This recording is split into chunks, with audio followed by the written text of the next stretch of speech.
É um tema instigante, intrigante, né? É um tema não tão comum de ser abordado, da forma como será abordado o tema. As questões aí que nós vamos trazer, eu vou sempre tomar muito cuidado em deixar claro algumas questões no que refere-se à temática, né? No que refere-se à forma como a gente vai enxergar. E de antemão já quero dizer para vocês, quando a gente entrar no tema propriamente dito, eu vou preparar o terreno. Primeiro, né? Nós vamos falar de um tema que muitos de vocês, talvez num primeiro momento, possa achar estranho a forma como será abordado, mas essa temática, ela tem e traz fundamentação científica.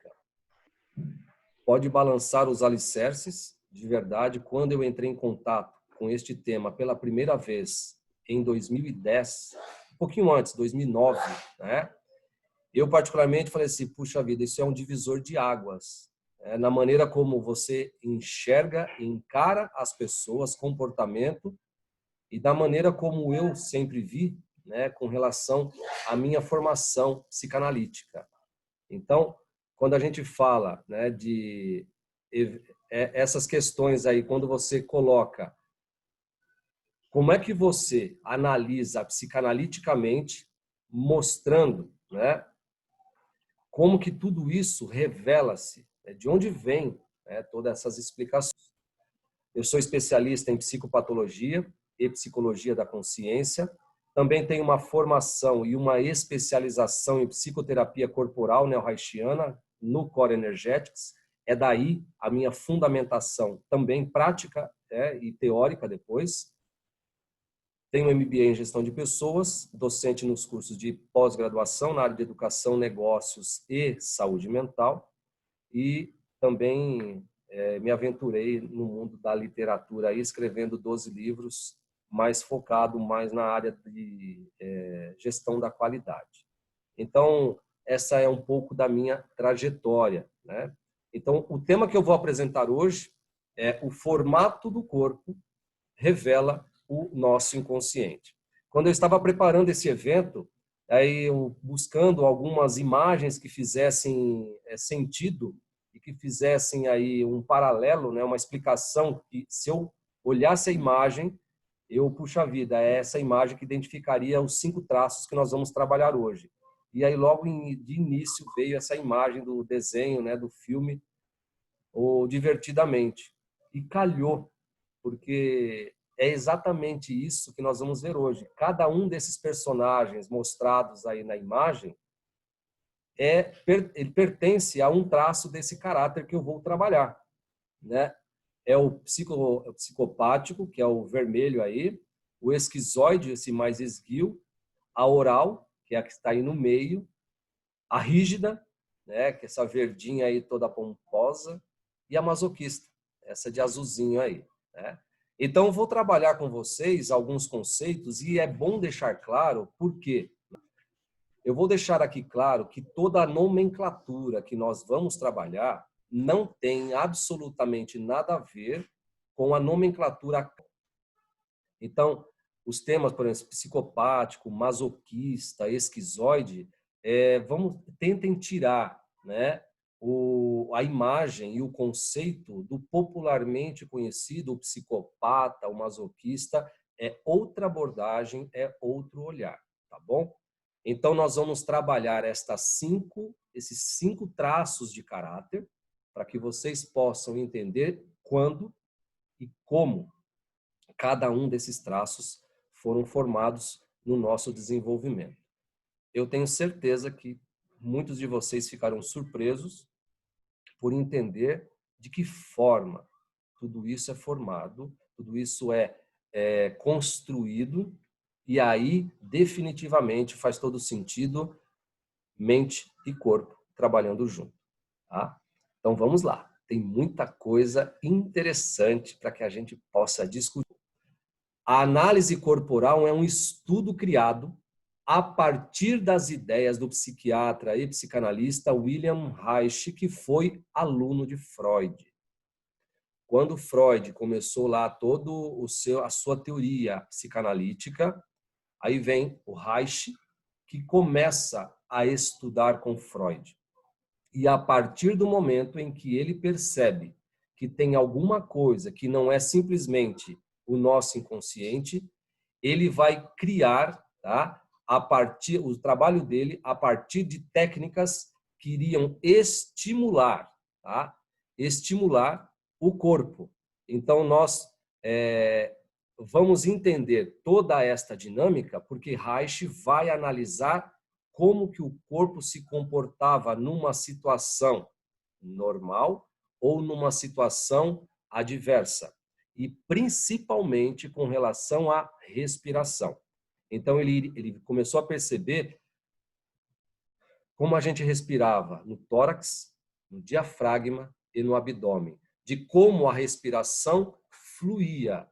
E a partir do momento em que a respiração ela passa a fluir, ele começou a escrever também as couraças musculares, que eram os bloqueios musculares, porque nem todas as pessoas tinham uma respiração fluida. A respiração estava truncada em alguma parte do corpo.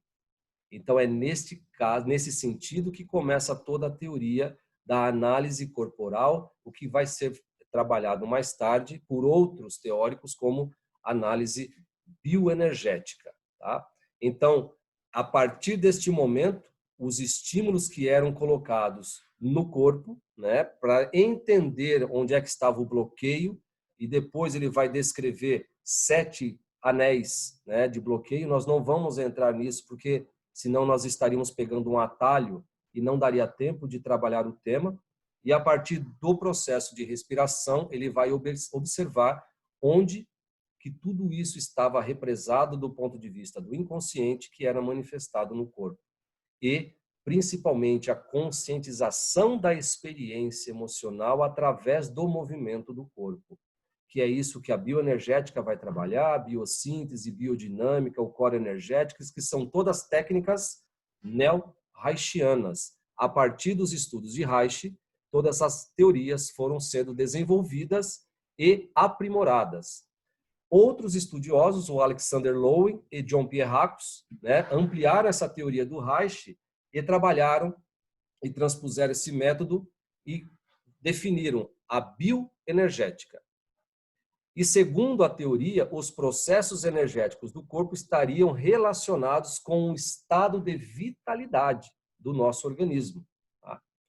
Então, por exemplo, uma depressão, uma falta de pressão interna, significando uma insuficiente circulação da energia que estaria presa ou estagnada.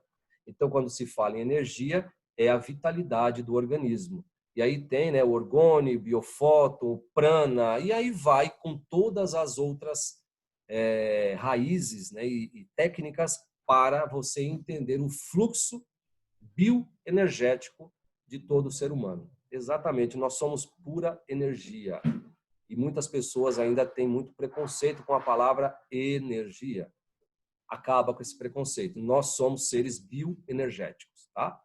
Então, neste caso, os estudos foram sendo avançados e os nossos pensamentos e sentimentos seriam condicionados por fatores energéticos corporais, tá? Então, da mesma forma que o nosso corpo ele representa aquilo que está em nossos pensamentos e sentimentos, os nossos pensamentos e sentimentos também se condicionam através dos processos e fatores energéticos corporais. Tá? Carga, descarga, pulsação, ground. Ground significa enraizamento, ou seja, quando as pessoas conseguem realmente colocar os pés no chão e entender o que está acontecendo com ela. Esses são os processos da bioenergética, o ground, o enraizamento. Coloque o pé no chão, sinta você, sinta a sua presença, sinta seu corpo, sua respiração. Tá? Então, caso a energia vital seja represada, tende a gerar sentimentos de pensamentos distorcidos, que levam a comportamentos inadequados. E quando a gente fala comportamentos inadequados, pode ser inadequado para mim, mas pode não ser inadequado para você, porque você continua representando um padrão mental, inconscientemente. Então, primeiro, esqueçam a palavra culpa. Tudo que eu falar hoje, nunca pense na palavra culpa. Não existem culpados. Tá? Depois eu vou até explicar para vocês profundamente a culpa, né? Quando eu coloco essa palavra. Esqueça a palavra culpa. Se você comporta do jeito que você se comporta, é processo inconsciente. Só existe aí o resgate da culpa se você está consciente de que você não deve se comportar daquela forma e mesmo assim você se comporta e lá na frente você se arrepende, tá? Mas enquanto o processo for inconsciente, a palavra culpa tem que deixar de existir, tá?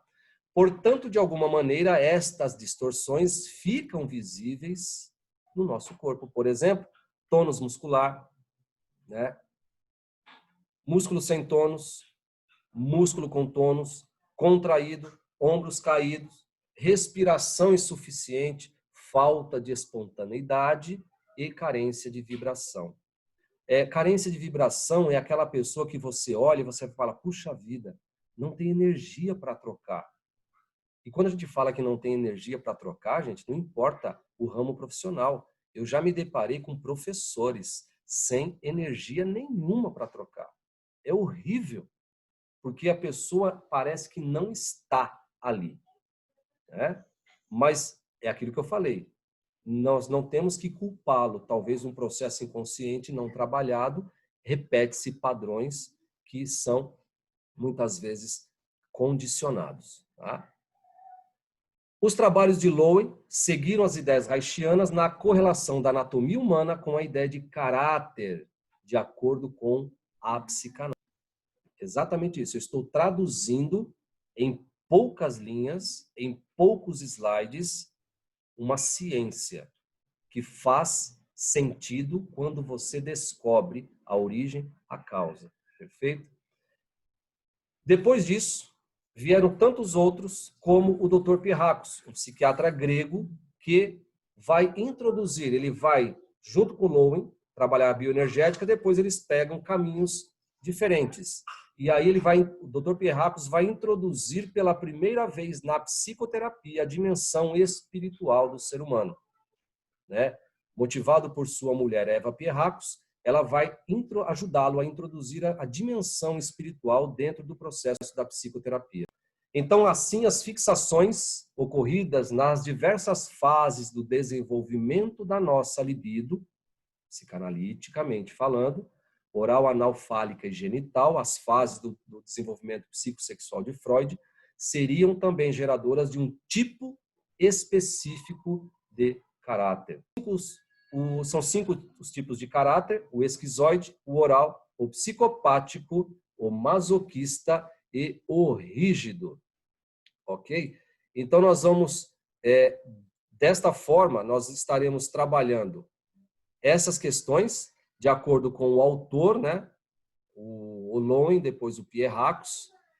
Cada um desses caracteres estaria associado a um biotipo corporal específico. Daí o desenho dos personagens do Divertidamente, ok?